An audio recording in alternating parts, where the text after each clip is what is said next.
35 লক্ষ টাকা নিয়ে পালিয়েছে।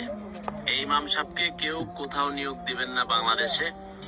তিনি প্রত্যেক বছর একটা মসজিদে যায় আর একটা দুর্ঘটনা ঘটায়, আবেগের বশবর্তী হয়ে মানুষ টাকা মানুষের কাছ থেকে নেয় বিভিন্ন সিস্টেম করে। ঘটনাটা একটু শেয়ার করি। এই রমজানে ঘটনা ঘটাইছে গাজীপুরে। এর আগের রমজানে ঘটনা ঘটাইছিল কিশোরগঞ্জ জেলা করিমগঞ্জ উপজেলা 9 নং জয়কা ইউনিয়নে উত্তর কান্দাইল কুকিমাদল বায়তুন নূর জামে মসজিদ বড় বাড়িতে ইমাম হিসেবে ছিল। প্রতারণা করে সহজ সরল এক ব্যক্তির কাছ থেকে 3,50,000 টাকা নেয় তার ছেলেকে বিদেশ পাঠানোর কথা বলে। হঠাৎ একদিন ঢাকা যাওয়ার ছুটি নেয়, তারপর হতে আর আসে নাই। এখন অন্য এক মসজিদে গিয়ে একই ধরনের প্রতারণা করেছে। এখন যেটা করছে গাজীপুরে সেটা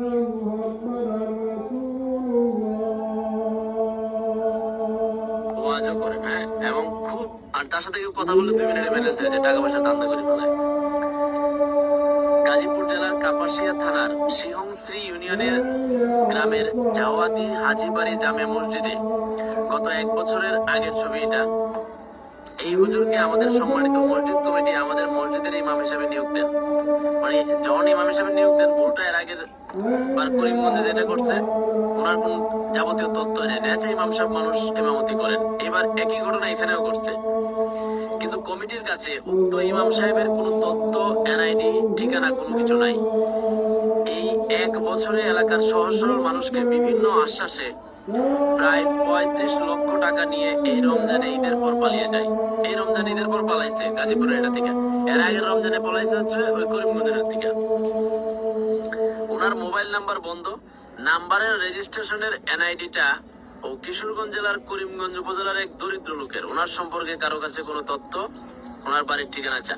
ব্যাপারটা উনি করে কি, এবার যখন করিমগঞ্জ থেকে পলাইছে, করিমগঞ্জের ওই মসজিদের সভাপতি আমাকে জানাইলো, যখন পলাইছে ওনাকে কোনো খুঁজে পায় না। যে মোবাইল নাম্বার ব্যবহার করতো ওই নাম্বারে কোনো তারে খুঁজে পাওয়া যায় না, বন্ধ করে রাখছে। এবার গাজীপুরে যখন ঘটনা করছে তখন মোবাইল নাম্বারের তথ্য বের করছে, যে মোবাইল নাম্বারটা গাজীপুরে গিয়ে ব্যবহার করতো, তথ্য বের করে দেখে করিমগঞ্জের এক হতদরিদ্র মানুষকে আইনা কিশোরগঞ্জ জেলার একরামপুর, যারা চিনেন ওইখানে একটা ব্রিজ আছে, ব্রিজের উপর অনেক সময় সিম বিক্রি করে, ওই হতদরিদ্র মানুষটাকে দিয়ে তার এনআইডি দিয়ে একটা সিম কিনে সে ব্যবহার করছে।